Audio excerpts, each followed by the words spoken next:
Mana turakubasha uno munsi kubera nature yawe Mana, ubukuru bwawe, ubumana bwawe, ubushobozi bwawe, ibitangaza byawe birengeye ubwenge bwacu, kurema kwawe icurico Mana.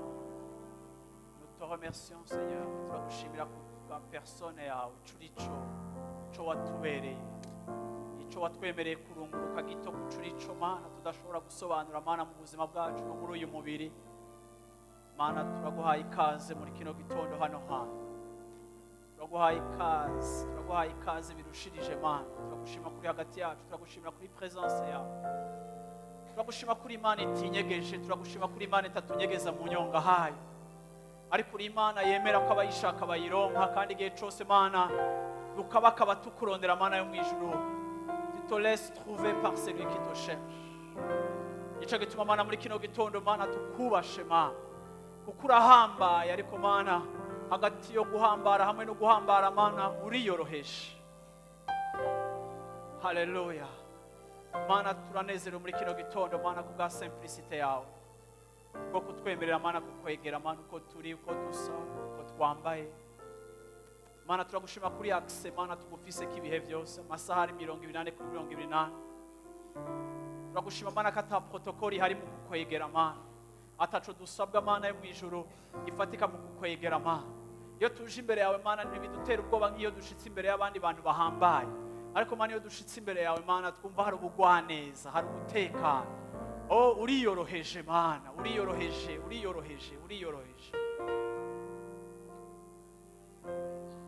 Cubaro n'ikibicawe muri kino gitondo, kubwo umuntu wese ari hano hantu Mana watanguye igikorwa ciza mu buzima bwiwe Mana.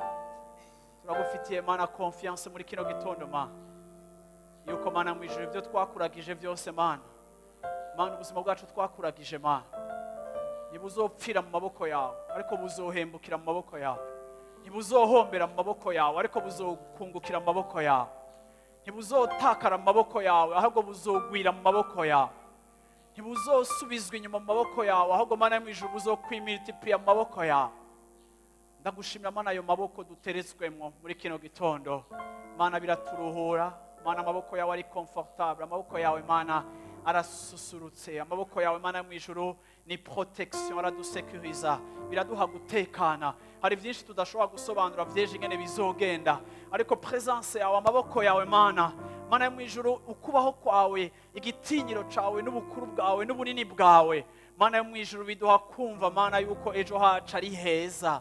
Ntidushobora kubisobanura mu majambo yumvikana, ariko Mana mu ijuru kubaho kwawe Mana kuratwasura yuko ejo hacu ari heza muri wewe, yuko Mana tutahujije mu kugukurikira, yuko Mana tutahomvye mu kugutumbera. Oh, twahisemo neza kukugira Mana mu ijuru imfuruka y'ubugingo bwacu. Oh Mana mu ijuru ibuye ryo gushigikira ubugingo bwacu. Oh, ni wowe Mana tugomba kubakira ko muri kino gitondo, ni wowe tugomba kubakira ko muri saison y'ubuzima bwacu. Imyaka dusigaje yo kubaho tugomba kwikonfia muri wowe no kwitegereza Mana mu ijuru ukungene ubikora n'ingene uzodushitsa.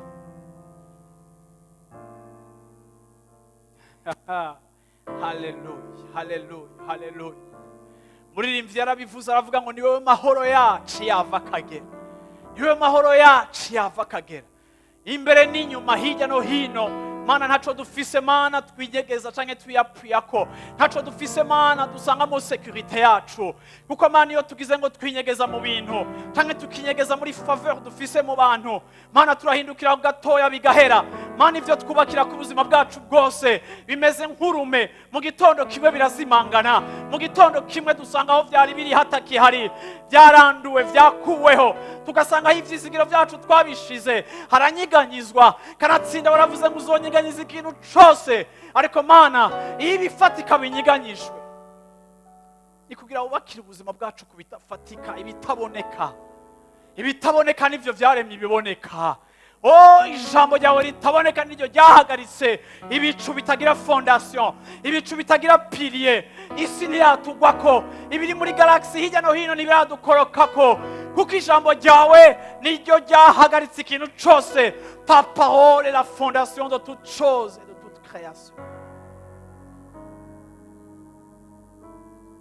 Ndagushima muri kino gitondo, umuvyeyi wese ari hano hantu, umwana muto ari hano hantu, wabuze minerval ari hano hantu, uremerewe ari hano hantu, uwo bariko barirukana mu nzu ari hano hantu, urengewe n'ikibazo ciwe ari muri kino kibanza, ariko Mana mwijuru mu bifatika umenga yavyambuwe ari gusa, ariko Mana muri kino gitondo reka yibutswe umutamana wamwambitse, reka yibutswe impuzu wamwambitse. Mene data nturi gusa, ariko wambaye kugira neza kuhoraho, wambaye icubahiro ciwe, wambaye ubwiza bwiwe. Itimanye umwana wayo ntizobura no kuduha n'ibindi vyose mu izina rye.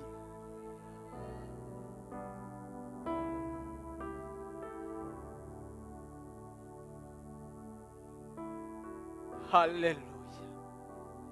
Washobora kunyemerera ukaduza ivyo biganza vyawe gatoya munota umwe gusa, munota umwe gusa. Hallelujah. Umubwire uti Mana ndinyegeje muri wowe. Hallelujah. Ndinyegeje muri wowe. Igihe Dawidi yahunga Sawuli, yamuhungira mu bisenga vy'amabuye, yamuhungira mu bihoshe, yamuhungira mu bibuye vyo mu misozi akinyegezayo. Sawuli akamurondera akamubura, ariko mu nyuma akavuga ngo uru rutare ninyegezamwo tiwe muhoshe. Igihe ninyegeza mu mabuye nibaza ngo ninyegeje mu misozi, ariko nsanze atari imisozi, ariko nsanze ari wowe nanyegeje mu bugingo bwanje. Hahigwa abizigiye uhoraho, hahigwa uruvyaro rwizigiye uhoraho, hahigwa abashize uhoraho mu mahema yabo, hahigwa abagize uhoraho ubuhungiro bwabo. Ntiduhungira mu bibanza arikireho devenu mon refuge. Niwe buhungiro bwacu muri kino gitondo, niwe buhungiro bwanje muri kino gitondo, niwe wenyegeza mu buzima bwanje muri kino gitondo, niwe we nihishamwo. Abansi ntibashobora kuhansanga, kuko harengeye inzitizi z'abantu, harengeye impome z'i Yerusalemu. Uru ruhome rudukingiye, uru ruhome rudukingiye. Washobora kuduza ijwi ryawe ukamuha uti Mana ndagushimira ruhome runkingira, mushimire n'ijambo ryawe, mugite ndagushimira Mana gihome ninyegezamwo, rutare ninyegezamwo. Hari vyari kumpitana, hari vyari kunsambura, hari aho nananiwe ariko sinazimanganye. Ariko n'igihe abantu bibaza ngo urazimanganye, bagize gutya basanga uhoraho yaguteguriye ameza. Baravuga ngo mbega aracafise na apeti, aracashobora gufungura, arashobora kwicara agafungura. Yesu uhoraho ateramiye, uhoraho ashigikiye. N'igihe bibaza ngo ivyiwe vyaheze, arasubira akaguhagarika ku birenge. Niwe akomeza amavi yacu, niwe ashigikira intambuko zacu, niwe aduhagarara mu ikombe, niwe aduhagarika hagati y'ibitwagiriza, agasubira kandi akatwemerera kubona umunsi tukaririmba indirimbo nshasha. Nico gituma bavuze ngo nzoshira indirimbo mu kanwa, no mu kanwa k'inzoya haba mwishima. Shendeleko tielebo shenteleko lendeleko. Ndashaka kumva ijwi ry'umuntu wese ashima hano hantu.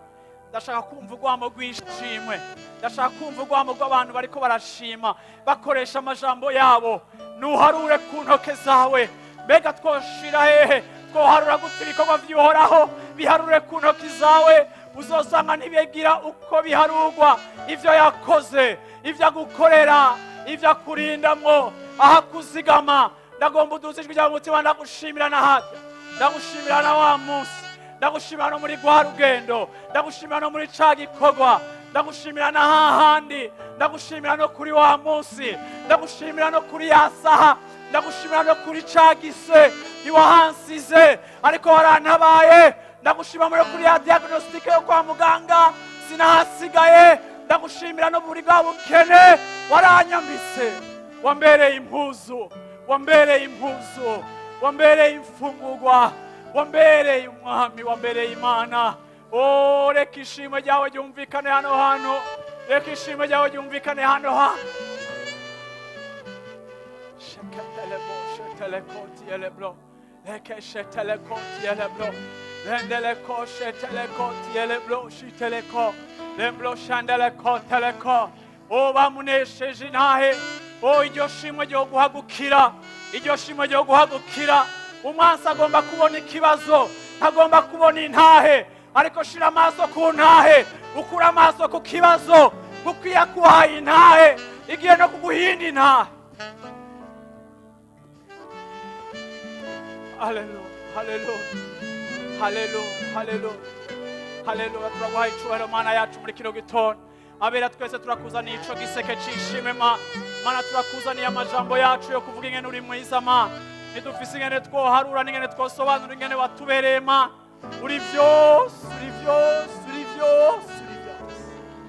uri vyose mana niwakire ishimwe ry'abantu bawe niwakire mana y'amashimwe y'akanwa kacu niwakire mana uyu munezero w'imitima yacu niwakire mana irishimwe tukuzaniye mana mu majambo yacu akira ico giseke akira ivyo bimota neza akira iyo mibavu reka mana ubwo bumote bukugere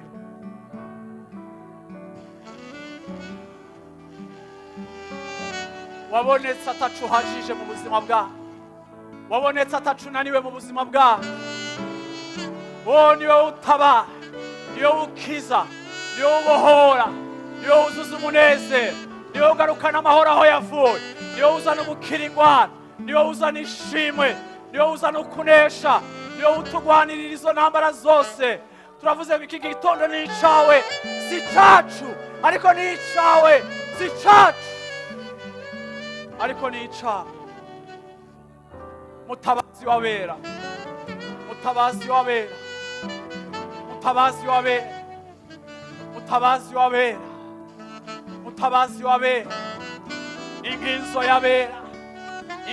yabera akirishima muri kino gitondo abantu b'Imana bavuge ngo amen abantu b'Imana bavuge ngo amen abantu b'Imana bavuge ngo amen semera cyane umuti amen semera cyane umuti amen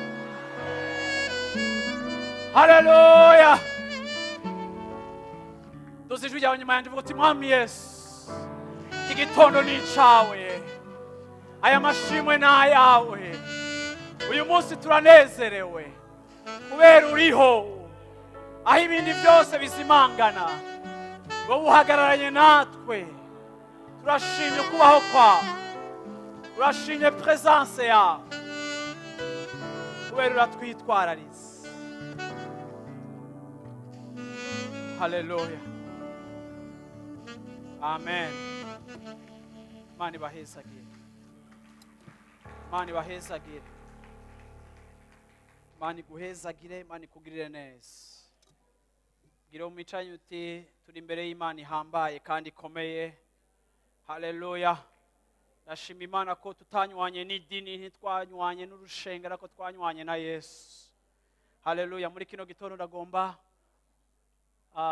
guha agaciro no konoha ijambo ryiwe haleluya ariko kandi nshimira abaririmbyi baturongoye mu mwanya mwiza baduhaye akaryo ko gukora no gushika kuri iyo ntebe haleluya no gushobora gusabana no kuba muri intimite hamwe na Kristo haleluya Yohani wa mbere igice ca mbere ca Yohani igice ca mbere ca Yohana haravuga ngo bwa mbere na mbere jambo yariho kandi jambo yahoranye n'Imana kandi uwo jambo yari Imana uwo yahoranye n'Imana ubwa mbere na mbere byose vyaremwe nawe mu vyaremwe byose nta kintu na kimwe kitaremwe nawe muri we harimo ubugingo kandi ubwo bugingo bwari umuco w'abantu haleluya ndashaka dusubire mwiri jambo twese turi hamwe tuvyagurutse mu ntebe zacu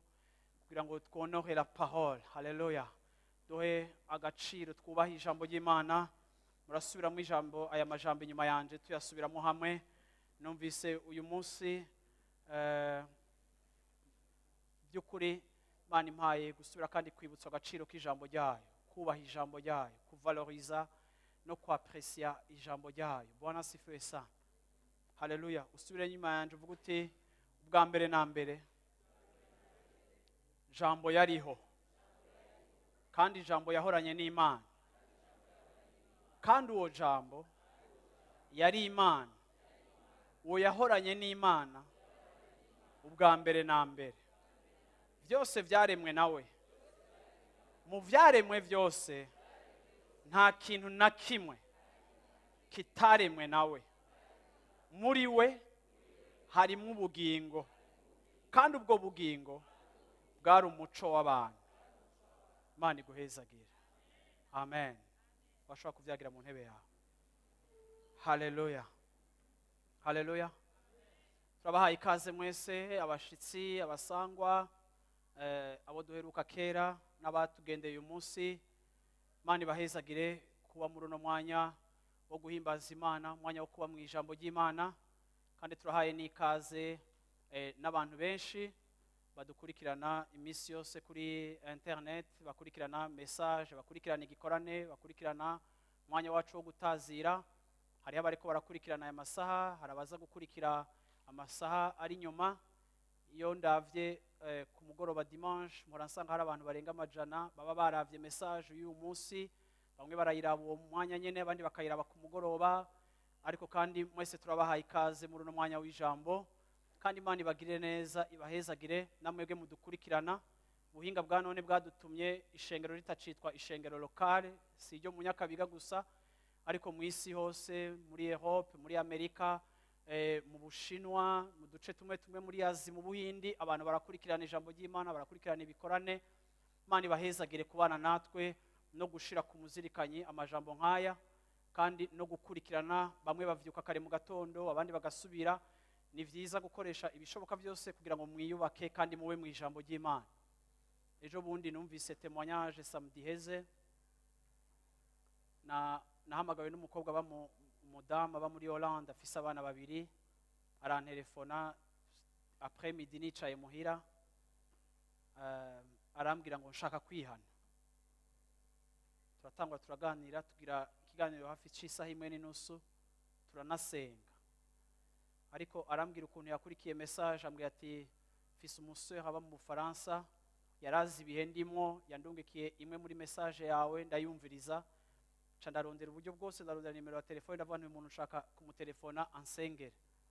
Rero hari intahe nyinshi ziba, hari abantu benshi usanga dufasha canke dukurikirana muri ubwo buryo.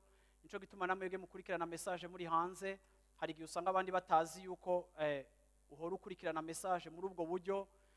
Bamwe bimutse canke bagiye kera ariko bakeneye ubutumwa bwiza, bakeneye ijambo rishobora kubafasha. Ni vyiza rero igihe cose hari ikintu kigufasha kugipartager n'abandi, kugisangira n'abandi.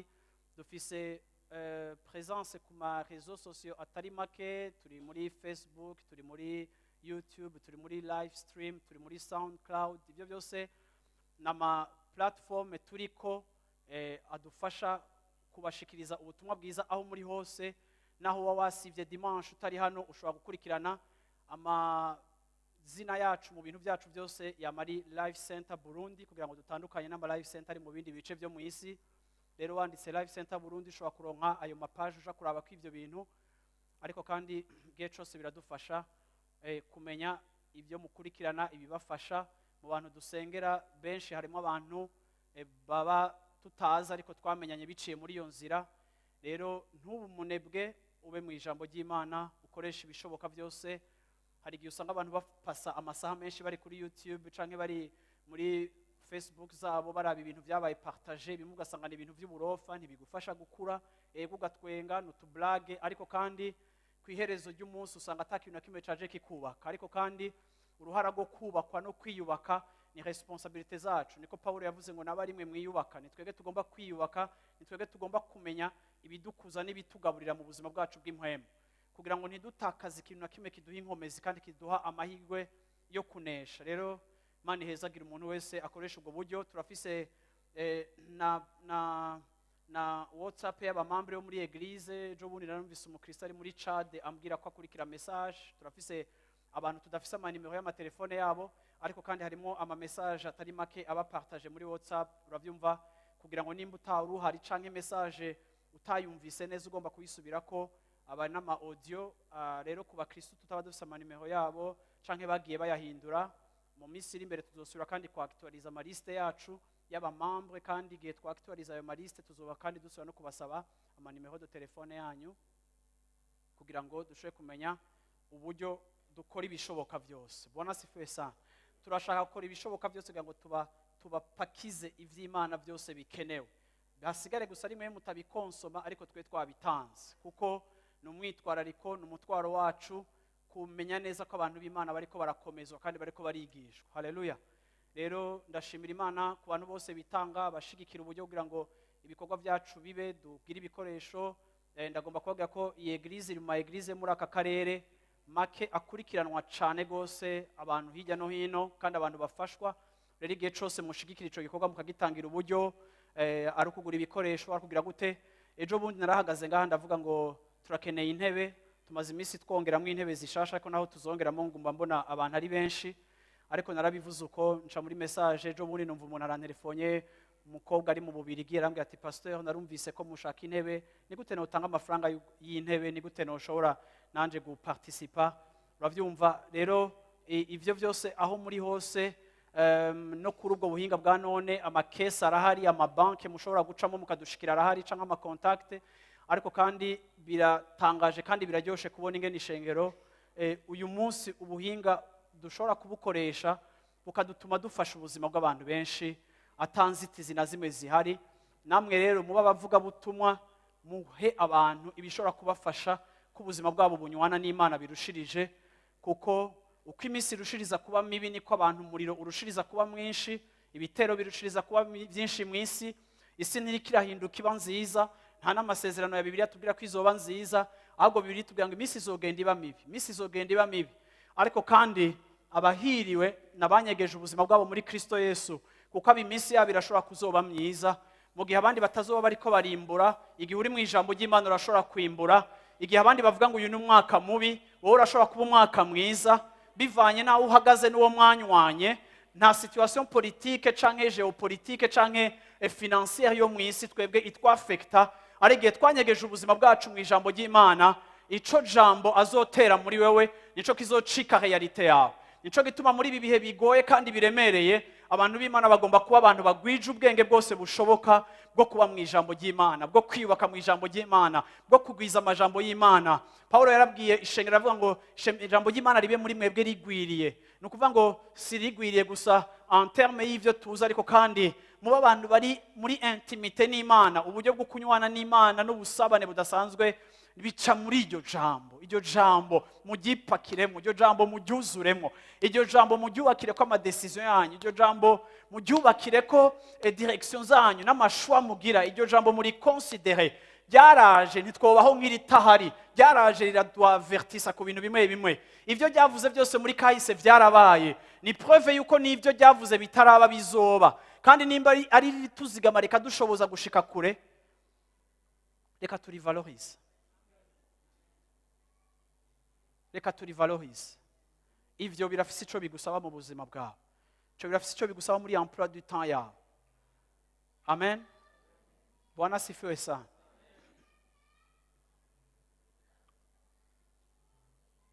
Matthieu 6. Uyu munsi nshaka kuvuga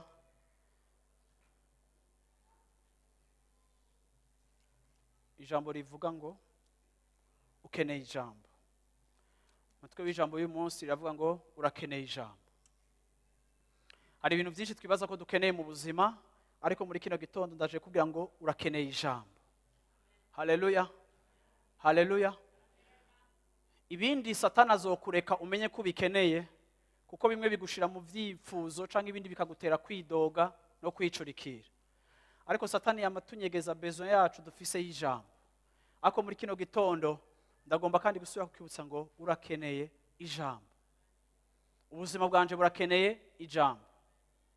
Sinkeneye ijambo kugira ngo ndaribahe mwebwe, ako ndakeneye ijambo personnellement. Amen. Matayo gice ca 6 ku murongo wa 11, igihe abigishwa babaza Yesu ingene bagomba gusenga. Gice ca 6 ku murongo wa 5, Yesu yaravuze ngo iyo musenga ntimukabe nka zandyarya, kuko bakunda gusenga bahagaze mu masinagogi no mu mayira abiri, ngo biyerekane imbere y'abantu. Ndababwira ukuri, baramaze guhabwa impera zabo. Ariko weho iyo usenga, uje haruguru mu nzu yawe, wugare urugi, usenge so aba mu mpisho, kandi so akuboneye mu mpisho azoguhera. Kandi nimwasenga ntimubombaranye iminwa nk'abanyamahanga, nk'uko abanyamahanga babigira, biyumvira yuko bazokumvirwa kubw'amajambo yabo menshi. Ntimuze muse nabo, kuko so azi ibyo mukenye mutaramusaba. Nuko musenge mutya muti: Data wa twese wo mu ijuru, izina ryawe ryubahwe, ubwami bwawe buze, ibyo ugomba bibe mu isi nk'uko biba mu ijuru. Uduhe ibyo kurya dukwiranye uyu munsi, uduhebere imyenda yacu nk'uko natwe twahebeye abari mu myenda yacu, kandi ntutujane mu bitwosha nabi, ariko udukize wa mubi, kuko ubwami n'ubushobozi n'icubahiro ari ibyawe ibihe bidashira. Amen. Muri uyu murongo nshaka guhagarara kuri iri jambo rya 11 rivuga ngo uduhe ibyo kurya dukwiranye uyu munsi. Uyu munsi numva ashaka kumera nk'uganira namwe canke nk'utanga impanuro. Imana imfashe ngo mentekereje, sinshaka ibintu byo gushuha, ariko numva nshaka kuvugana na mwebwe nk'iciyumviro canke nka meditation ku bijanye n'ingene Yesu yabwiye abigishwa biwe bagomba gusenga.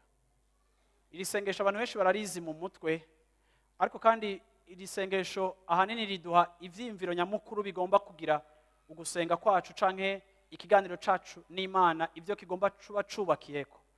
Rero iri sengesho si ryo Yesu yahaye abigishwa ngo bazokoreshe rice rizana solution magique, canke si ryo Yesu yabwiye abigishwa biwe ngo bazohore bavuga baborokora mu mutwe hama ngo ibitangaza bikoreke. Ariko iri sengesho ritanga structure ya prière, ritanga ni nk'umu architecte atanze plan n'ingene zigomba kubakwa, siko? Ariko si gisabisho cyo gufata mu mutwe, naho kugifata mu mutwe atari bibi, ariko kandi Yesu yaberetse ibintu nyamukuru bigomba kugira ubuzima bwabo bwo gusenga. Ni nkuko novuga ntiyagize structure ya prière. Ariko kandi ku murongo wa 11 ngaha, ku murongo wa 5 muri iki gice ca 6, ku murongo wa 11 yarababwiye ikintu gikomeye cyane. Arababwira ngo uravyumva, uduhe ibyo kurya bidukwiye uyu munsi. Mu zindi Bibiliya iri jambo ibyo kurya rikoreshwa irindi jambo, akoresha umutsima cyangwa umukate. Uravyumva, uduhe umukate, uduhe umutsima w'uyu munsi. Aha Yesu ariko arereka abigishwa biwe cyangwa ariko arafasha abigishwa biwe yuko mu buzima bwabo, mu bucuti bwabo n'Imana cyangwa muri relation yabo n'Imana, birakenewe cyane yuko Imana itugaburira ku munsi ku munsi. Uyu mutsima Yesu yariko aravuga, ntiyariko aravuga ibyo kurya byo gufungura mu mubiri gusa, ariko Yesu yariko arashimikira ahaniniya ku bijanye n'ico Imana itugaburira ku munsi ku munsi. Avuga ati: Data, uduhe ibyo kurya bidukwiye uyu munsi, uduhe ibyo kurya bidukwiye uyu munsi, uduhe umutsima w'uyu munsi. Kuko birakenewe cyane ko umuntu w'Imana aba yagaburiwe, birakenewe cyane ko umuntu w'Imana aba yahagijwe, birakenewe cyane ko umuntu w'Imana mu kubana n'Imana yacu Imana itugaburira. Ico rero si ikintu gikorwa kwa Mungu gusa, si ikintu gikorwa mardi twaje muri enseignement, ariko kandi kugaburirwa Yesu yareretse abigishwa biwe yuko ari ikintu gikenewe ku munsi ku munsi. Uyu munsi numva nshaka cyane bene data gushimikira kuri discipline canke ku rutonde rugomba kuranga ubuzima bw'abakristo. Umukristo agomba kuba ari umuntu afise urutonde mu buzima bwiwe. Apollinaire yaririmbye mu ndirimbo aravuga ngo ashima amajambo ati: Mana, wadukijije kuba inyererezi, wadukijije kuba abantu bafise ubuzima budafise urutonde bapfiyo waroye. Kimwe mu bintu Imana idufasha agakiza yaduhaye, Imana itugabanyamwo desordre. Kuko kutagira urutonde mu buzima biri mu bintu bituma Satani atwiba cyane. Rero uyu munsi ndashaka kuvugisha abakristo bamaze imyaka myinshi bariko baribwa. Ngomba kuvuga ngo iki ni kibi gitondo urealiza kandi utahura yuko c'est fini, Satani akwiye guhagarika gusubira kandi kukwiba. Kuko Imana yaragutungishije, ariko kandi utabibereye maso umwansi aratwiba. Bwana sifiwe sana. Aravuga rero ati: uduhe ibyo kurya bidukwiye uyu munsi. Haleluya. Amen. Mwibuke nsomye muri Yohani canke nsomye muri Jean chapitre 6 verset 33. Murashobora gutahura gatoya ico Yesu yariko arabwira ababigishwa biwe. Kuko Yesu igihe cyose mu ijambo ry'Imana we yigereranya nk'umukati, yigereranya nk'umutsima. Yesu kandi yagiye agira ikibazo n'abantu benshi, kuko Yesu yumva yuko abantu bagomba kumenya yuko we niwe mutsima watanzwe, tugomba kumufungura, ni hopa yacu. Bwana asifiwe sana. Haleluya. Rero muri iki gice Yesu yavuze ijambo ryateye confusion abantu, canke ryazazaniye abantu b'ico gihe. Muri Yohana igice ca 6 umurongo wa 33 yavuze aya majambo. Yohana 6:33. Ariko mubanze ndi muri Matayo, sorry, je nagiye muri Matayo. Yohani 6 verset 33. Okay? Aravuga ngo kuko umutsima w'Imana ari uwumanuka uva mu ijuru ugaha abari mu isi ubugingo. Bwana asifiwe sana. Sura mwiri jambo inyuma yanje vuga uti kuko umutsima w'Imana ari uwumanuka uva mu ijuru ugaha abari mu isi ubugingo. Yesu ashimwe cyane. Haleluya. Umutsima w'uhoraho nuva mu ijuru. Ico Yesu yari karabwira abigishwa biwe babwira ngo muvuga uti uduhe umutsima, uduhe ibyo kurya bidukwiye umunsi. Yafeza mention canke Yesu yerekana besoin dufise mu buzima bwacu nk'abana b'abantu yuko tugaburirwa imfungurwa zize ziva mu ijuru. Yesu yongera arabivuga amera nk'uwivuga, aravuga ngo umutsima w'Imana uhabwa abari mu isi uva mu ijuru. Uravyumva? Niwe ugaburira abantu, niwe ugira gute? Ni wa mutsima ukoro kuva mu ijuru ugaha abantu ubugingo. Ni ukuvuga ngo ubuzima bwacu iyo Bibiliya ivuze ubugingo, musanzwe mwese muhumeka, mufise sante, mwaje n'amaguru yanyu, murakomeye, muhagaze ku maguru yanyu. Murashobora kuvuga muri terme iri medicale canke iri biologique, murashobora kuvuga ngo ndi muzima. Ariko kandi ijambo ry'Imana riko riravuga ubuzima canke ubugingo, ntirivuga gusa igihe duhumeka canke umutima wacu gitera. Ijambo ry'Imana rivuga uyu mutsima uva mu ijuru uduha ubugingo, rishaka kuvuga ijya vi, burya buzima bw'indani mu mutima w'umuntu, burya buzima bududubiza muri wewe, burya buzima butuma umuntu abaho anezerewe kandi anesheje kandi afise ivyizigiro vy'ejo. Burya bugingo butuma umuntu naho mu bifatika umenga ariko arakubitika, ariko kandi muri we aguma dudubiza bwa buzima, aguma afise ivyizigiro.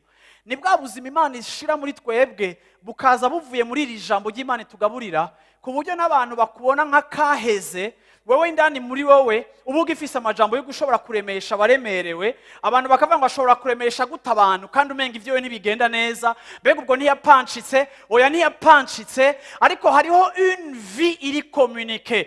Wa mutsima uzuva mu ijuru ugavuga bari mu isi, hama babukonsoma bose bakagira ubugingo, bakagira ubuzima. Ntibifatanye na facteur zo hanze externe canke ivy'igiceri canke ivya sante, ariko wanamusanga no ku gitanda c'imfiro akavugishwa akaguha ubugingo. Kuko iri jambo rivuga ngo uyu mutsima uduha ubugingo, ubu bugingo Imana idukomunika ntibufitaniye isano na existence yacu ngaha mu isi, ariko kandi c'est une vie éternelle, n'ubuzima bw'ibihe bidashira twahawe muri twebwe igihe tujya kuri uwo mutsima ari we Kristo Yesu, udutuma n'igihe tutakiriho turiho. Nico gituma ijambo ry'Imana rivuga ngo abizera ntibapfa, barasinzira. Kubera iri jambo gupfa ntirishobora kuba attribué ku bantu bizera, kuko muri bo baraguse kuri principe y'ubuzima, kandi ubuzima twakiriye bwa Yesu Kristo ntibubora, ntiburi corruptible, ntibutituka, ntibutakara. Ariko un corps physique irashobora kudisparaître ikabora, ariko vie twasogongeyeko kuko twamuriyeko, iyo ni realite idashobora kutwakwa.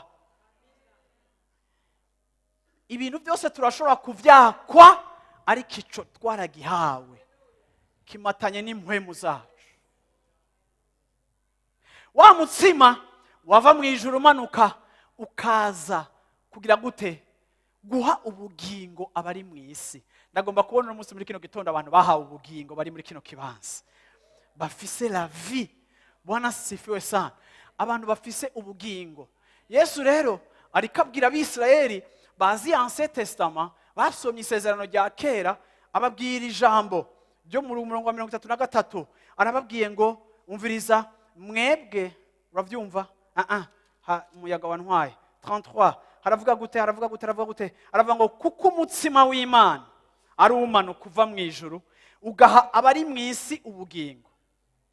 Baramubwira bati mugenzi, na ntaryo uzohora uduha uwo mutsima, kuko bo mu kumusaba uyu mutsima bibutse yuko abisirayeli bariye manu. Baravuga ati rero na ntaryo uzohora uduha uwo mutsima. Bavyumva? Ni nkuko bari mugati mu masouvenir yacu twarumvise ko basokuruza bacu bahora bavyuka mu gatondo wabagaburiye, natwe na ntaryo kweri Yesu uzohora twihera uwo mutsima. Mbega ninda toshaka kurya umutsima uvuye mu ijuru atakoze akavyuka mu gatondo Imana yatanze imfunguko? Ninda tokunda ivyagusa, sivyo? Naba rero baravuga ati Imana uzohora uwuduha. Yesu acarabishura ku murongo wa 35. Yesu arababwira ati ni jewe mutsima w'ubugingo. Uza kuri jewe ntazosonza namba, kandi unyizera ntazogira inyota namba. Ni jewe mutsima w'ubugingo, ni jewe mutsima w'ubugingo. Uza kuri jewe ntazosonza namba, ntaho azogira inyota canke azokwitwa n'inyota namba. Ndababaza ikibazo abantu b'Imana, ni bande muri mwebwe baje kuri Yesu? None nimura musonza, nimura mugira inyota? None nimuca mwumva yuko Yesu ivyo ariko aravuga atari karavuga ibintu babyita gute bifatika, ntiyari karavuga bufu? Uravyumva? Abisirayeli bamubwiye ati duhesha uwo mutsima, uzokwa muduha please, tangura vraiment subira uduhe. Yesu aravuga ati uwo mutsima ni jewe.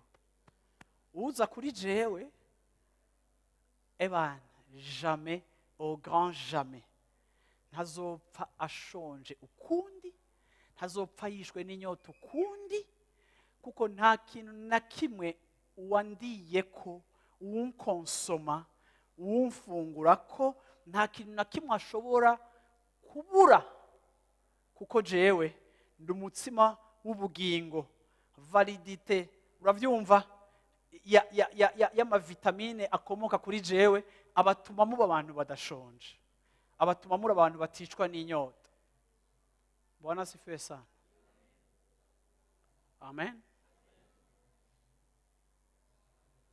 Mumanutse urabona ko abisirayeli bacatanga kugira confusion, kuko bobo bibuka ibintu byabaye muri Ancien Testament. Reka ndagusomere Exode chapitre 16, ibyabaye muri Ancien Testament igihe bamaze kwicwa n'inzara iri physique. Uravyumva? Batanguye kwidoga, batangura gutera induru Mose bati twari gupfuma dupfigra muri Israeli twara bambe muri Egiputa twarafungura, muri Egiputa hari injya, muri Egiputa ntitwabura niburi naho Farao yadufata nabi ntitwabura ico dufungura, tuje gupfira ngaha, tuje guherera hano hantu muri ubu bugaragwa. Wewe Mose vraiment maradutubije, wewe vraiment nta vyawe. Ariko kandi Mose yirukira Imana aja gusenga Imana imuha ijambo. Vuga uti Imana imuha ijambo. Imana imuha ijambo, Imana iramubwira ati ngiye gutangura kubagaburira. Mwijoro nzobaha inyama, wavyumva, ariko mu gatondo nzobazanira umutsima. Muri Exode canke mu Kuvayo igice ca 16 turabona ivy'Imana yabwiye Mose, ariko sinsoma iyo chapitre yose, ariko ushaka ukayihera kuri verset 1 urashobora gutahura uburyo Imana yimubwiye ko, kandi hari ni vyigwa byinshi twokura aha hantu, ariko jewe nshaka juste guhera kuri ku murongo wa 15. Ico kintu Imana arabwiye Mose kwizogikora, kwigiye kuzohora ibagaburira, kandi umunsi umwe iratangurira abagaburira mu gatondo abisirayeli.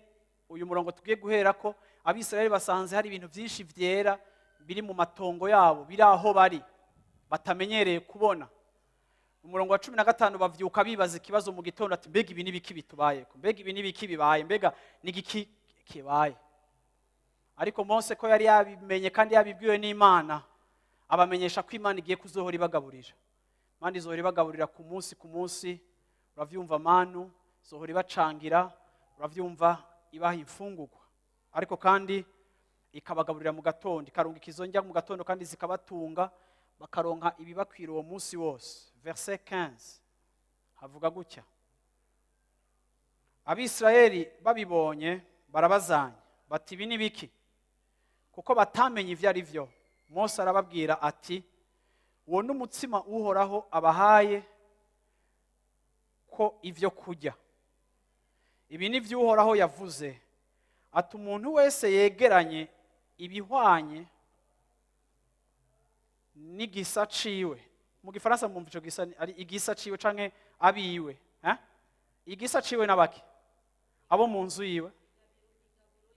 yiwe n'ivyiwe n'umuryango wiwe.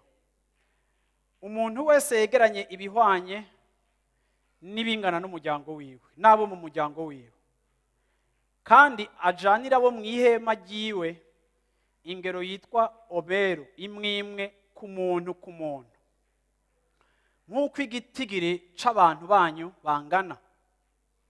Abisirayeli babigenza batyo, baravyegeranya. Bamwe begeranya vyinshi, abandi bikeya. Babigeze kuri iyo ngero yitwa omeru, uwegeranije vyinshi asanga ntaco asaguye, uwegeranije bike asanga ntaco akehaniwe. Umuntu wese asanga yegeranije ibihwanye n'igisa ciwe canke n'abo mu nzu yiwe.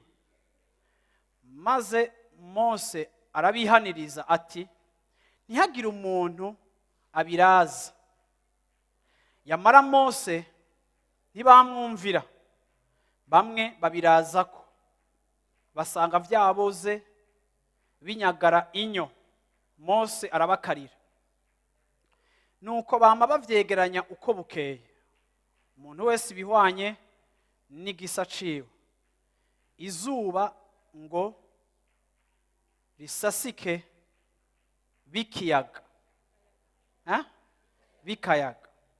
Maze kuwa gatandatu begeranya ivyo kurya bingana kabiri n'ivyo bahora bazana. Umuntu wese agira omeru zibiri. Abakuru bose b'iryo shengero baraza bagira gute? Babibarira Mose. Arababwira ati ivyo ni vyo Uhoraho yavuze ati ejo azoba ari umunsi wo kuruhuka w'isabato urobanuriwe Uhoraho. Nibagenda barondere ivyo bagomba, bateke ivyo bagomba, ibisagutse babibike, babiraze. Nuko barabiraza nk'uko Mose yabageze. Ntivyabora, ntivyagwa urunyo na rumwe. Mose arababwira ati uyu munsi mujye ivyo, nimujye ivyo, kuko uyu munsi ari uw'isabato y'Uhoraho. Uyu munsi ntimubibona ku musozi.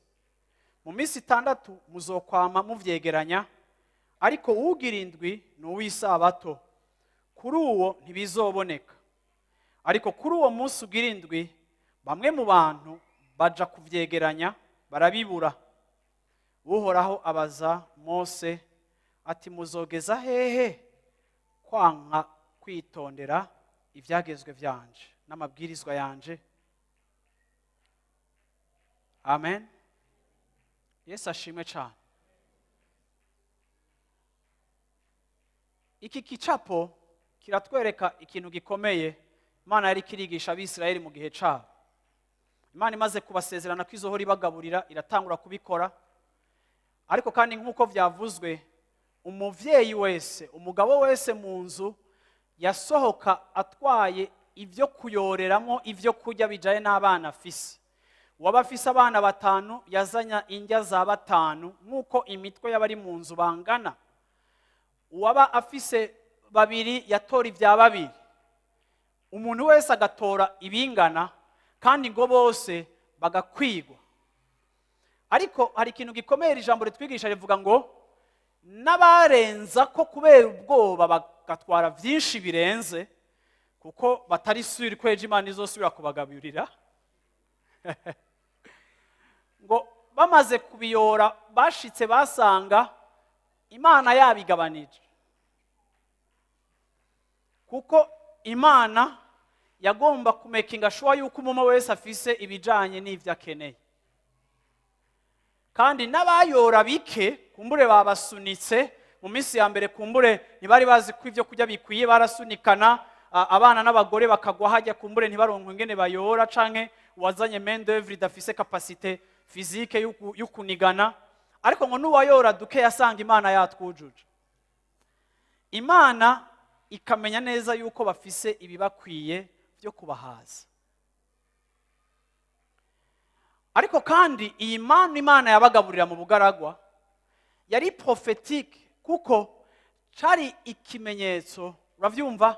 Iyi manu Yesu yiyita mutsima w'ubugingo, niwe manu, niwe mutsima turya inzara yacu igahera, niwe mutsima twariye mu bihe byacu bibi by'ubugaragwa ariko tukaguma dutotahaye. Ego uwo mukate wo mu bugaragwa wareponda ku kibazo c'umubiri kiri physique, ariko kandi waprofetiza ingene Yesu azoza mu buzima bwacu akatumara inzara yose mu buzima bwacu. Rero bantu b'Imana, munyumvirize je nshaka guheza. Yaravuze ngo uduhe ivyo kurya bidukwiye uyu munsi. Mose yarabwiye Abisirayeli ngo umwe wese azotora ibijanye n'umuryango wiwe. Ni ukuvuga ngo umuparent wese wa famille, umugabo wese muri famille yagomba kumenya yuko afise imfungurwa zikwiye ziza guhaza umuryango wiwe. Kubera umuntu yabahagijwe, yarashobora gukora, yarashobora no kwiteza imbere. Rero responsabilité y'uyu muvyeyi akaba ari yo kumenya mbega abo mu nzu baronse ivyo kurya bikwiye. Ariko kandi Imana ntiyigeze yemera yuko hari umuntu n'umwe ayora uyu munsi ivyo kurya azofungura hirya y'ejo. Nico gituma iki gikorwa cyo kuja gutondera indya categerezwa kuba umunsi ku munsi ku munsi, kugira bitwigishe yuko kugaburirwa n'Imana ntidushobora gutungwa n'indya Imana yatugaburiye ejo, kandi ibyo kurya Imana iduhaye uyu munsi ntibitwexonera ivyizotugaburira ejo. Kuko ku munsi Imana iratugaburira bijanye n'ingene inzara yacu ingana kuri uyu munsi. Imana ku munsi iduha amavitamine, ikaduha energy ijanye n'ibigeragezo n'intambara tuza kugwana kuri uyu munsi. Imana mu kutugaburira ku munsi iramenya yuko ivyiduhaye bifitaniye isano n'ivyo turiko turahangana na vyone uyu munsi. Ukutizera kwatuma Abisirayeli bayora indya zizomara ukwezi. Abagiye bikoreye stoke kuko bibaza ko bagize ubwenge bwinshi, bamara gushikana stoke mu nzu zabo, Imana igatera stoke zabo kubora. Mwijoro rimwe bikabora, mu gatondo ngo bakavyuka basanga manu yose iriko iratembera mwinyo. Imana ikabira bihanikirije yuko sinkeneye ko mubika, kuko ndabakeneye muri communion, ndabakeneye muri présence yanje, ndabakeneye muri intimité. Yaco musenga 40 jours ngo izobatunga umwaka wose, yaco wikonsantre ukisonzesha iminsi 3, hamugaca ugendera ku conscience k'amasengesho wagize muri Novembre. Kuko muri Novembre narasenze cyane. Bwana sifiwe sana. Wango muri Novembre twarasenze cyane. Twarasenze vraiment. Novembre. Bwira umicanye uti vyaraboze.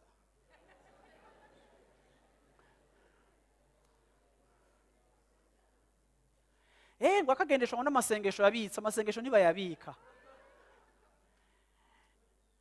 Uravyumva? Ni dushobora kuhamplasa communion yacu quotidienne. Iyo rero isaba ko ntabo mu discipline iragoye basha. No kwitaza 40 jours ngasenga yo ngarambarara ngabwa mwature ni muombaje. Ariko ngenda kubwire ngo biroroshe gusenga 40 jours. kurusha gusenga iminsi yose.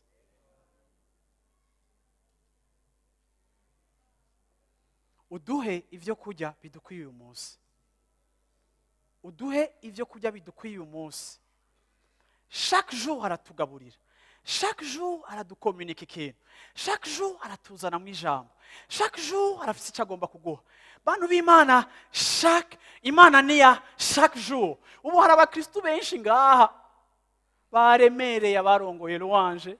Hari abakristo uyu munsi atakintu na kimwe muza gutahana. Sindababeshe, hari abaza gutaha uko baje kuko mudafise chaque jour. Relation yanyu niyo mu maperiode ni nka saison, ni nka Islam, musenga mu buryo bw'imigenzo. Ariko ico twanywanye n'ubuzima. Uravyumva? Yesu yabihaye ikigereranyo c'imfungurwa, kuko imfungurwa ni ikintu dukonsoma ku munsi. Nta muntu avuga ngo ejo twarafunguye cyane basha ngo uyu munsi nidufungura. Ahubwo warayuriye vyinshi, uvyuka watobotse estoma, iriko iravuza urwamo rwinshi ngo ndashonje. Kwavuga atakinda kweli, ni iki tutayihaye, ariko ko tuyiha vyinshi irekrama vyinshi. Nabonye mushiki wacu ari ngaha anya aba Scotland, uravyumva? Naho ntakuvuza. Nasanze abantu bibura bafungura cyane. Barafungura cyane. Kuko ivyo kurya barabifise kandi bigugwa amafaranga make. Umugabo yarambwiye umunsi umwe muri Sweden amati pastor gene nakira umugore wanje muri regroupement familiale nk'abazana. Nagiye kubagurira inkoko. Basanga umunsi natetse inkoko, ejo ndabaye inkoko, umugore aravuga ati shaka ni gitangaza kweri uduhaye inkoko imisi ibiri. Nasho ngo twakiriye neza. Umugabo aranga ati pastor nawo ntiyarazi yuko inkoko amaguru 8 agugwa $3. Ati nico cyo kurya cambere kizimbutse. Amaze kumara iminsi ngaha muri Sweden umugore wanje yabonye ko bwabuni nabahaye inyama ya mbere iba hizimbutse ahubwo nabakiriye nabi. Ariko kandi akiva muri Afrika inkoko ngo bazibona zirukanka ntibazibona mu masahani. Ngo hariya nahone ntazobabona zirukanka ariko ziguma ziri mu masahani.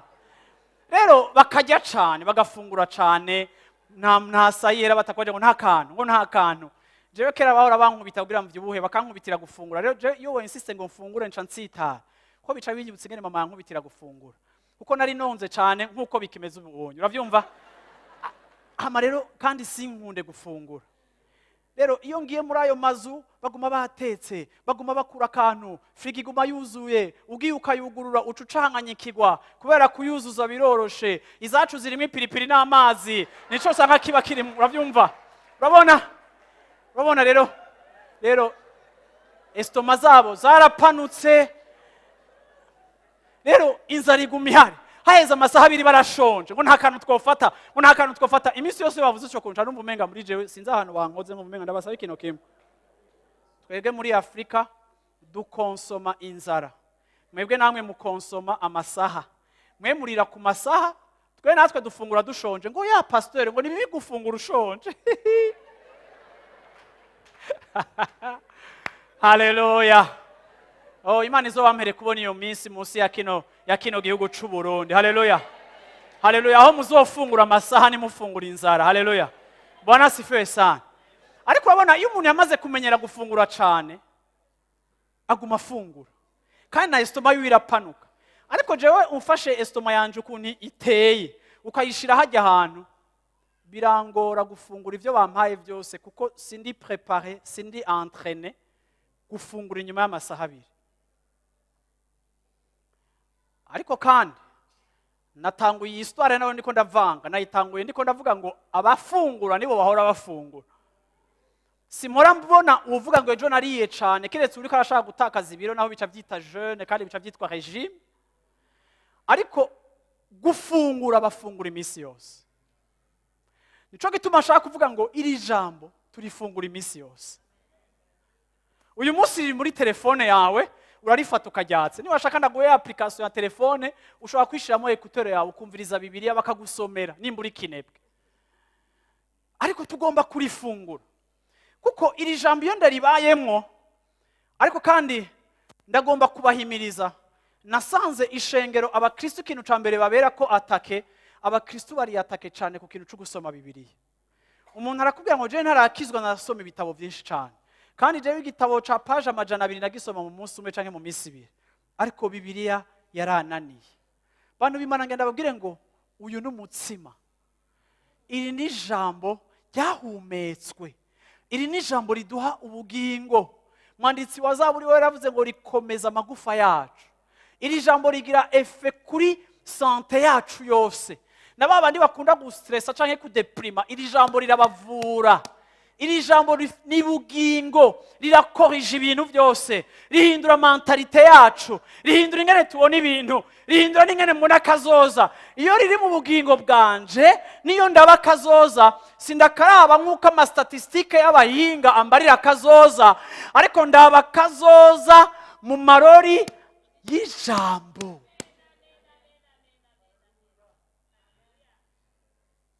Rirampumuriza mu muryango wanje, rirandemesha rikambwira ngo Imana izobikora, rirantera gutekana igihe haje uruhagarara mu buzima bwanje, rirantera kurema. Nico gituma ndarifungura iminsi yose, ndagiyumvira ko iminsi yose, kuko ni byo kurya binkwira ku munsi ku munsi. Uburyo bwa mbere bwo gusabana n'Imana no gukomunia n'Imana, c'est la parole. Rero umuntu w'Imana, impanuro yanje iravuga gutya: ndagusavye basi 15 minutes par jour usome Bibiliya. Ndagusavye iminota 15 usome Bibiliya. Ndafise umwana w'umukobwa ndiko ndafasha ngaha muri eglise, twaraganiriye turasenga turi hano, ariko ambwira ko afise ikibazo ca Bibiliya. Ntangura rero kumugida ingene tuzosoma Bibiliya. Turatangura tugenda dusoma ama-epitre. Amacana mu devoir à domicile ni chaque jour tegeza kumbwira ivyo wasoma. Nibaza yuko uyu munsi ariko araba umukunzi wa Bibiliya kurusha abantu benshi cyane, kuko uko ansigurira ivyo yatahuye canke akambaza ibibazo, niko ijambo ry'Imana rigenda rigira importance mu buzima bwiwe. Sinokubwira ibitabo amaze gusoma, pourtant nta 2 mois duhejeje. Arambya ngo pastor ngo niki nagihejeje. Kandi kugira mbese yuko atari karirukanka, ndambwa nti imirongo yose usoma ni umbwira ico wize par chapitre. Tukagenda tuganira muri ubwo buryo, ambwira anyandikira muri WhatsApp, niyo mba ndi mu rugendo ndasubira kandi nkasoma kandi nkamwishura ni canka akampoza amakesi. Rero kugira ngo ube mu ijambo, sindiko ndagutuma kugenda gutangurira mu Barewi, kuko abantu benshi baba demobilize mu gusoma Bibiliya. Kugiye ugasoma mu Barewi ugenda kubona ivy'Imana yavuze, ama principe n'ivy'Imana yahanuye Mose kubijanye na relation abisirayeli bagomba kugira n'ikiziga. Uzosanga ingene Imana yababwiye kubaka ubuzu bwa sugumu, uzosanga havuga ingene Imana yababwiye ivy'ahera hahera n'ivy'abahereza ivyo bagomba gukora. Uzosanga kumbura ivyo uzi kurasoma mu Barewi bitagufasha kandi bitakubaka, kuko ni ibintu byatakaje igihe, kuko ari ibintu vyari igitutu cibizoza, kandi byose byavuga kuri Kristo. Ibintu byose bivuga hahera kuri sanctuaire canke bivuga ku isandugu n'ibindi byose, ibyo byose bivuga Kristo quelque part. Rero iyo ukasoma ivyo bitabo, uzosoma mu Barewi uravyumva bakubwire abari mu butinyanka ivyo badakwiye gukora, n'ingene bakwiye kuva mu bantu, bakubwira abanyamibembe, bakubarira ibiki. Uzosoma muri Ancien Testament ibintu bimwe bimwe byabwirwa Israeli, uvuge ko bagiye kukurandura, uce wumva uracitse ivutu, kuko atari message yawe. Ariko kandi kugira ngo mushobore kuba mu ijambo, mufungure iri jambo ari wo mutsima. Murabona yuko Yesu igihe yariko arabwira abantu ngo umutsima uva mu ijuru, bavuze ngo utuzanire, ariko ntibatahure yuko Yesu ari muri periode aho ibintu biriko birahinduka, aho isezerano rya kera riko rirasezererwa, abantu bakamupoza ama question bafise references za Ancien Testament, ariko Yesu nawe akabishura abereka yuko sindiko ndababwira mfatiye kuri bijya, ahubwo ivyo isezerano rya kera ryavuze, ehera uyu munsi birashitse, ehera ibyo bavuze ni jewe, ehera uwo bavugishijwe hajya bose bavuga jewe, ngo bagafata amabuye bakamwirukankako, kuko batashobora kudahwa uburozi bw'isezerano rya kera tatabamariye ngo bambrase ubwami bushasha bw'Imana buriko buraza kubonekera muri Kristo Yesu. Abo no batahura kuko umusaraba ni wari bwaze, kandi namwe muyeranteri yari bwasukwe. Ariko wewe muri iki gihe ntushobora gushishikara kuviva ubukristo bwo muri Ancien Testament igihe muhemu yari amaze gusukwa, igihe Yesu yamaze kuzuka mu bapfuye. Rero nimwashaka kwiga ijambo ry'Imana, nimwagomba kuba muri iri jambo, genda musome ama evangile, genda musome ama epitre yanditswe n'intumwa, genda musome zaburi, genda musome proverbe n'ibindi ni Bibiliya kandi irera, uravyumva. Ariko banza ugire umuco ukwiye muri ivyo mpejeje kukubarira Nouveau Testament, kugira ngo bigutize amaso y'uko interpreta Ancien Testament ufise umuco. Ivyo bizogufasha gufungura utujambo duke duke gusoma. Reka ndabwirega abantu b'Imana, Bibiliya ivuga ngo umuryango wose, umuvyeyi wese yari yasuha yuko abana bose baronse imfungurwa zikwiye. Rero natwe nk'abarongozi banyu tugomba kwiyasura ko muri ko muraronka imfungurwa zikwiye. Ariko kandi iri jambo sishobora kugutamirira wewe, sishobora gufungura ata place. Jewe mfungura mu kibanza canje. Iyo turiko turaba muri iri jambo, reka ndababwira ikintu gikoreka. Ushobora gusoma imirongo 15 n'amakuru turayaraba, n'amafilme murayaraba, yo buri mwanya w'ijambo ry'Imana. Siko abantu b'Imana. Uyu uje rero muri iri jambo ni iki gikoreka? Iyo uri kurisomera, wowe ushobora kuba usomye uri kuri muri programme yo gusoma, uri kusoma chapitre kuri chapitre, uri kurasoma amajambo ko wumvise urongowe.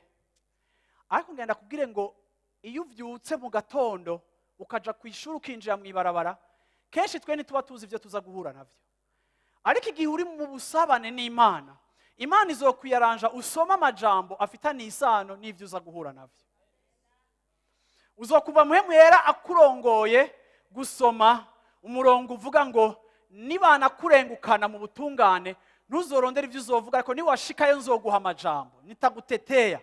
Iryo jambo warisoma ukumva umenga niryo Yesu yavuze, ariko kandi wagira gucyo ugasanga ukazi barakubesheye, baraje bavuze ngo amafaranga yabuze ejo niwe wayatwaye, ugatangura. Niho ncubona rero abakristo badafise imizi ishinze muri Yesu, batazi ko bategwa. Si jewe nakamucumita Yesu, ego si jewe, si jewe. Ariko iyi jambo ry'Imana ryuzuye muri wewe, haleluya, baravuga bati kuri si jewe, ariko ukumva muri wewe uratekanye. Imana ikakubwira ngo ni jewe nzokuburanira, ugaca wibutswa ijambo wasomye, hama ukavuga ati mbe byagenze gute yuko i coincidence, byagenze gute, mbega hari igihamana kirimwo kwiri jambo ari ry'Imana yarayimpaye, ari ry'Imana yampaye muri kino gitondo, hama nkabona ingorane ziradutse, ijambo rikakwitanga imbere kuko wagaburiwe, ijambo rigashika riza ngo pa, Imana ikarishira la surface, ugaca wumva uti mbega ko Imana ibukije ijambo, ugaca utekana. Iyo tugaburirwa ijambo, iyo tujya kuri uwo mutsima, iyo Imana imaze kubona ko ico kintu cubahiriza, Imana izokwamiza kuri lieu de rencontre yawe we nayo. Izokwamiga usanga muri iyo Bibiliya yawe ikubwira ati mwana wanje uraho hantu, ati ngo ndakwigisha ikintu kimwe, uravyumva, ikwigishe kubwizigirwa, kwigishe kubwizigirwa. Uzomwizigwa muri bike azojejwa byinshi. Hamucura n'abakorege bakubwira ati turaronse projet nshasha, aha tugira tubufa amahera, aha tugira tugire gucya anya, mu minsi iri imbere mwese muzamura aba millionaire. Naho ukumva kamera itavuga ngo ego nane ngo camva rya jambo wasoma ngo niba umwizigwa muri bike nzokuzeza byinshi. Ijambo rikaza rivyutse kuko rirafise aho ribitswe mu mutima wawe, rikaguproteja. Nico gituma bavuze ngo nimwasenga muzombwiye ngo uravyumva, uturinde bitwosha nabi, uturinde bitwosha nabi. Uburyo bwonyene buhari ngene Imana iturinde bitwosha nabi, nigihe iryo jambo ryiwe turifungura ku munsi rikaba riri muri twebwe. Igihe tentation ije, igihe Satani aje kudupropoza amahakursi, igihe Satani aje kutwereka inyishu za hafi zingene tubishikako, rya jambo ryategwa muri wewe riraza rikakubwira yuko iyo nzira idashika, ushobora kubinyegeza umunsi, ariko kandi ejo bizosambuka. Wibuka iryo jambo rikakuzigama. Ntushobora kurindwa ibikosha nabi kiretse gusa iyo ijambo ry'Imana riri considere mu buzima bwawe. Amen. Nico gituma nabasavye 15 minutes par jour yo kankoresha terme yo kunaviga mu ijambo ry'Imana. Bona sana yo gutembera mu ijambo ry'Imana, yo kuba mu ijambo ry'Imana, yo kumedita mu ijambo ry'Imana. Haleluya. Bantu b'Imana bizobatangaza. Nimba ari ikintu ca mbere mu buzima gihora kinyubaka, ni ijambo mu telefone nisomeye parole yo muri Bibiliya ariko nza kubona ihura n'amasirconstance y'ubuzima. Hari ibintu ushobora kujamo mu buzima ukumva uri kuragira ubwoba bwo kubijamo, uravyumva muri ubwo bwo Imana ikaguha ijambo. Yaguha ijambo rikakuremesha. Uravyumva? Iyo abaririmbyi bakora turongora ngaha mu ndirimbo, siko turabumva iyo bari mu ijambo. Turabumva iyo bari mu ijambo, iyo bari mu ijambo urabumva. Naho Apolineri yoshaka guhuha ururuntu, uravyumva yari kararuhuha ari mu ijambo, turavyumva. Haleluya, urabisanta, uravyumva. Ariko kandi tubayeho mu myaka abantu kubera ta jambo harimo imigozi. Okay. Kinacone. Uravyumva? Nzokugurira sanfire. Uravyumva? Nibaho nimuvuge amen. Uravyumva? Akwira shwa kuba créé. Amen. Bona sifesana. Hari igihe bantu b'Imana uyu munsi nashatse kuvuga ngo turakeneye ijambo. Mu nzu y'Imana turakeneye ijambo. Niba nagutumira kwigisha ahantu, reka kugenda gusa kubera ufise ivyuzi kuko Bibiliya twayisomye. Oya ntitugenda kuko ariko tugenda kuko hari ijambo twumva dufise. Uravyumva je ata jambo numva nta podium njamwo. Hari abantu baravuga ngo umuntu w'Imana ngo yamafise ivyo avuga. Sinama mfise ivyo mvuga. Kuko hari ivyo Imana ishobora kubira kirampa bikaba atari ivyanyu, bikaba ari ivyanje. Rero sinzi imbere ngo ndakubwira ivyo kirampa wowe tangiye kubiguha. Ariko kandi tugomba kuba abantu twubakira ku ijambo, ministère yose yubakira ku ijambo. Iyo abantu badafise ijambo barakrea, isi irikirarondera ikintu gishasha. Abantu hanze bareko bararondera ikintu gishasha. Birantangaza ndi umuntu akunda actualité, ariko birantangaza ingene isi ifise soif y'ikintu gishasha. Akantu k'uburofa karashobora kugira amamiliyoni. Akantu k'uburofa abantu bose barashobora kukirukirako. Abantu bararushe, abantu ntukimenya ico biyemera n'ico batemera, abantu ntukimenya indice de valeur zarahindutse, isi iracuramye. Ugaca usanga no mw'ishengero turiko turagomba kubaronderera ibintu bishasha. Ibintu bishasha urashobora kubiha abantu ukabishira muri forme. Ariko isi ntikeneye forme. Ndashobora guhindura ingene activity apanze, ndashobora guhindura amasaha, ndashobora guhindura uduki. Niyo umuvuga butumwa atajambo ufise, urondera utugenegene ukorera abantu kugira ngo bazanire akantu gashasha. Rimuza wafunze isura, ahandi uzuga umutwenga nk'uri karabona abamarayika ngo ngabari. Abantu ngo yabonye abamarayika. Alors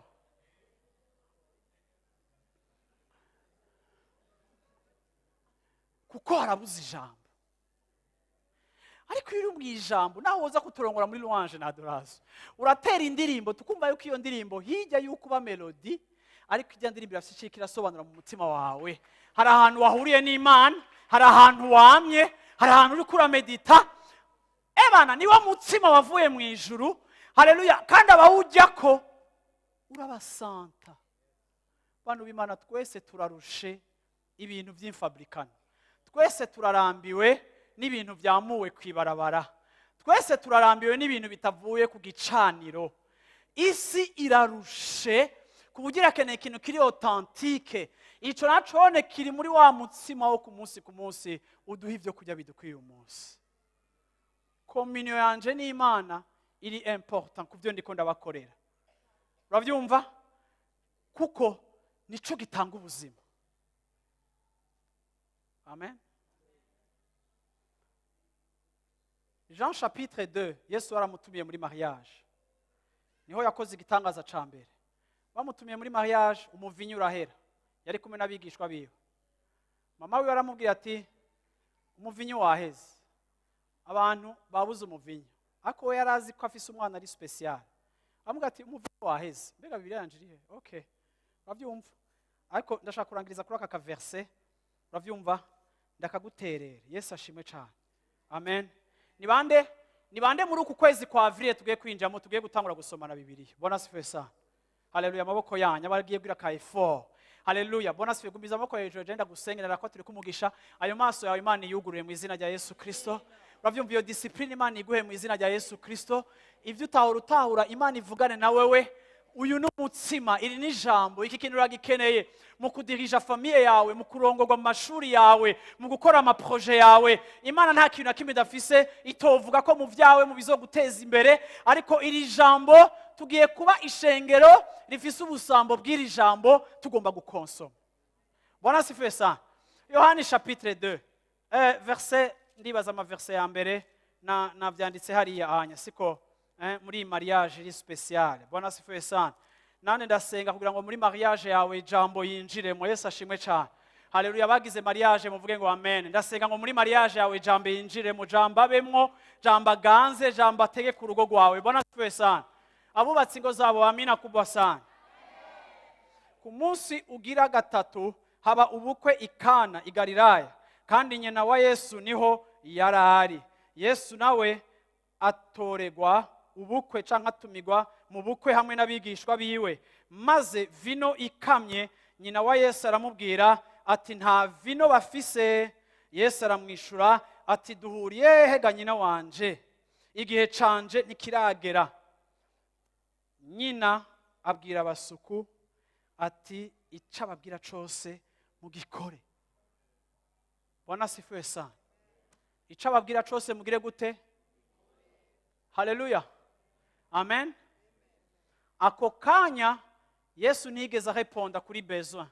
Ni nkuko novuga nti Maria yarasenze asaba igitangaza, ariko igitangaza nicakoretse muri uwo mwanya. Unashima Yesu yamuhaye inyishu itari sympathique, avuga ati je na wewe duhuriye he? Erega ivyo nkora jewe ntibiri baze kuri relation charnelle dufitaniye nka mama wanje. Ubwami bw'Imana si ubwami burongorwa n'ama emotion na lien de sang, ariko ubwami bw'Imana c'est plus que ça. Burarengeye territoire y'amaraso duhuje n'ico na honneur ndakudeva, kuko hageze ko nkora ic'Imana ivuze ndagikora muri directive y'ic'Imana imbariye. Na jewe wavyaye umwana wawe ntaco nkora data atagikoze. Na jewe nkora ibitangaza, na jewe mpambaye, na jewe ndi soumis à la parole. Na jewe sinkora ibintu uko ndavyiyumvamwo, ariko kandi na jewe nahamvye amadesire yanje, ndiyambuye ivyo nshaka kugira ngo ubuzima bwanje ndabwakorde, ndabushire munsi ya direction y'icimviro c'Imana. Aho niho hantu ishengero Imana igomba kudutwara, aho amadecision tugira, aho amashwa ari imbere yacu, aho ivyo tujamwo, aho twiga gusumeta ubuzima bwacu munsi ya parole. La parole. Uduha ivyo kurya bidukwiye uyu munsi. Uturinde ibitwosha nabi. Uturinde ivyimviro bisa nk'ivyimviro vyiza ariko bikaba atari vyiza. Ijambo ryawe rivuga ngo Satani ashobora kwihindura umumarayika w'umuco. Uturinde kwiyatasha ku bintu byumvikana biri logique, ariko kandi na mucimviro cawe bitari yanakord isaha yawe na les acteurs bagomba kubishira mu ngiro. Undinde ibinyosha nabi. Mbega azoturinda gute? Azoturinda based on his word. Ijambo ryabaye plante, ijambo ryabibwe muri twebwe. Nico gituma ndangije mvuga ngo twubahe ijambo, duha agaciro ijambo. Shengero ry'Imana, muba abantu muri mu ijambo. Uravyumva? Maria hindukiye abwira abasuku ati ni nkuko bivuga ngo igitangaza nikibaye. Mana ntiyishuye. Nimuhagarike kuja gusenga mupfana n'Imana n'inyishu. Kuko jewe simpfana n'Imana inyishu impa, mpfana n'Imana kuko ari Imana nanje nkaba umwana, turi muri communion, turi muri relation. Kandi conzi kiri defini muri réponse yiwe, inyishu ziwe uravyumva imbisi yose ni ego na amen. Rero nigisanano en d'autres termes ni yes. Maria carabwira abasuka ati ndabasabye ikintu kimwe mwose amara ku bintu byose, ariko please hakagira ikintu, hakagira ijambo aza kubabwira, ntimubaze ikibazo, ntimwiyumvire aho mwavyumvise, ntimuje guconsulta amalivre ya histoire ngo murareke ibyo bintu byigeze kubaho ngo ça n'a jamais existé. C'est pas scientifique, c'est pas prouvé, c'est pas démontrable, c'est pas. Uravyumva? Icavuga cose mugikore. Haleluya. Yesu acaraza ababwira ngo comeka amatuyo muri ivyo bigunguru byanyu mwuzuzemwo amazi. Je muranimvira bajya bati uraze yo gufata nk'ingunguru ya 20 litre uravyumva pana 20 litre canke nk'ibilitiro 100 ukogeshamwe amazi ukavomera icambere ukavomera ica kabiri. Abaserveze bambaye imvutano basa neza baguma baza ngo nta muvinyu hari. Erega abantu bariko nta soni bagira bavuga ijambo rya kabiri. Erega ba mwana agira avuge nta byo kongera bihari. Nta kini biki abandi bariko baravomera ibituyo hakuja ku butike hakwisopa amahera ya nyuma hakuja gufata ideni bamaze kubwiga ikintu kimwe ngo icavuga cose muze kugikora kuko icavuga n'ubugingo giha ubugingo bidafise ubugingo gitransforma ibifise nature ya mbere initial bikayiha iyindi nature itandukanye. Iyo avuze ararema, iyo avuze arakomunika ikintu, iyo avuze amajambo yiwe ntazimangana. Ijambo riva ngo nk'uko imvura idasubira inyuma idashikije icayizanye niko n'ijambo ryiwe ritazosubira iyo riva ridakoze ico ryazanye. Nta na rimwe avuga gusa kubera yahimvye urwagwa. Imana ntiyaborewe, Imana ntiyanyoye whisky. Iyo Imana ivuze igihe cose ntidebagura ntidekona nija kwirigara ntibura ivyo ivuga. Oya, yaravuze ngo n'amazu yanyu mwubatse azohenuka nta tafari rizosigara ku kintu na kimwe. Ibi bintu byose bizohenuka, ariko ikintu kitazohenuka ni ijambo ryose ryavuye mu kanwa kanje, iryo nzoriveyako. Il a honoré sa parole, ageza n'aho aringanisha nayo. Nta kintu na kimwe kigereranywa n'ijambo ryayo. Jambo bwiwe iyo asohotse ari-executa. Haleluya, haleluya. Rero ndakeneye kumva iyo Mana idapfa kuvuga. Abisirayeli bavuga ngo nimuzobike ivyo nimuzobike. Ngo hama nabo baragenda umunsi umwe baragira gukekeranya kw'Imana, barabika kuko batazi kweje izobaha. Imana irabwira Mose ngo aba batipe bazogeza kuba ryari tetu, borne, compliqué. Aba batipe ni ibihe bitangaza nzobakorera kugeza naho bibatera kunyizera navuze. Kugeza naho niyo manu yaje kubera ijambo ryanje navuze. Ariko birabananiye kwizera ko nzokwama ndayibaha. Kugeza naho batanguye kwibikira tuzosigaza igihe jewe Mana nzobivamwo. Nkuko umenga bandusha umutwe na strategy. Reka ndakwereka ico nkora ibyo babitse birabora.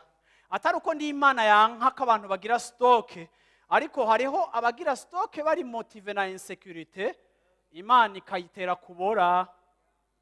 Abandi babisesagu ikabigisha kugira stock. Rero iyo jambo aje mu buzima bwacu aduha ivyigwa bitandukanye bivaye n'ico agomba kudukiza.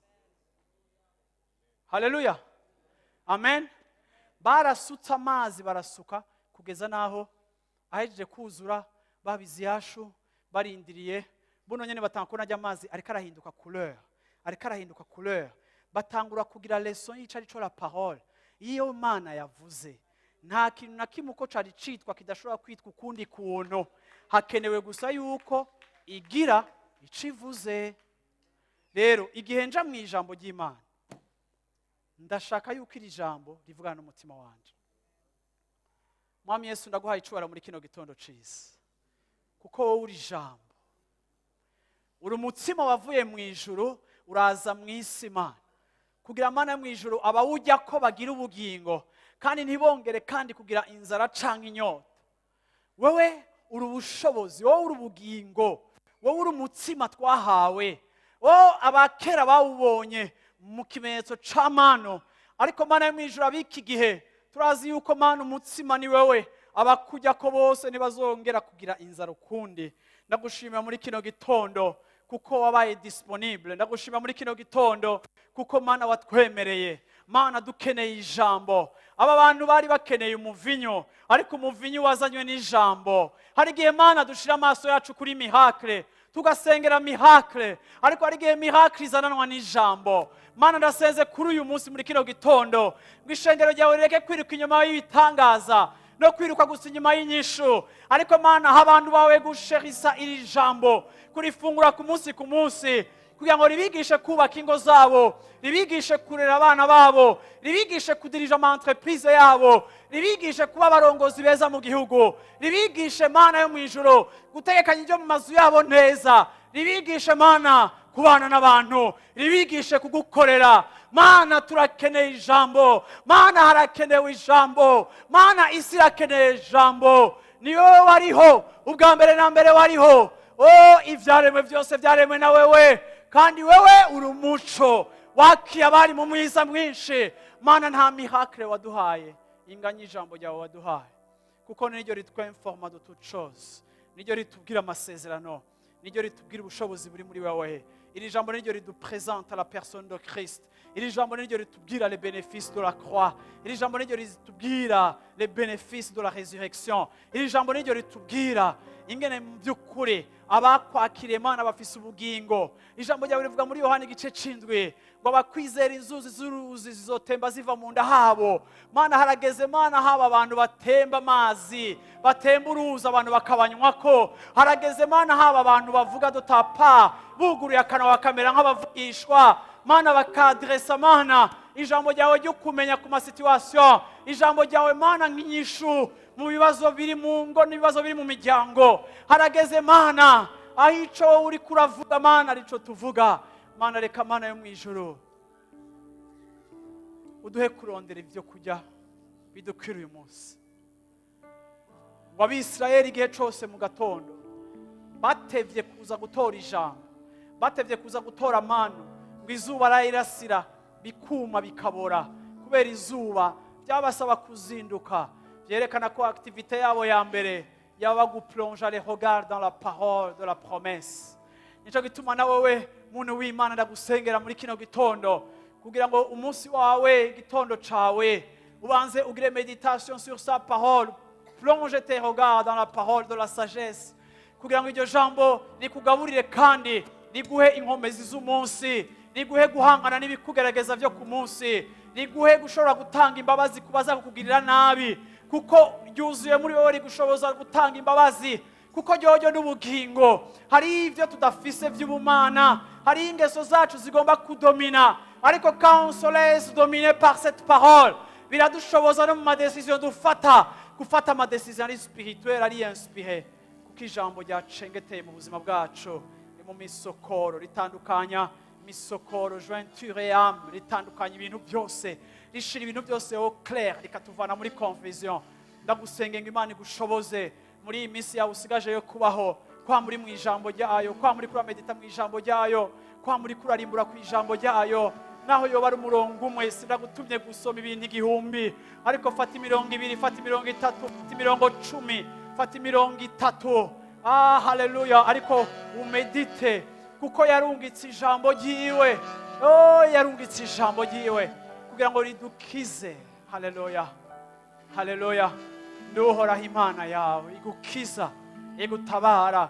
Hari byinshi uri kurigwanirira, hari byinshi uri kuratera akaguru nk'uri karasamba, ariko ndakubwiye muri kino gitondo ngukeneye ijambo. Nous honorons ta parole, Seigneur Jésus, ce matin. Nous te remercions, Seigneur. Au nom de Jésus. Abantu b'Imana bavuge ngo amen.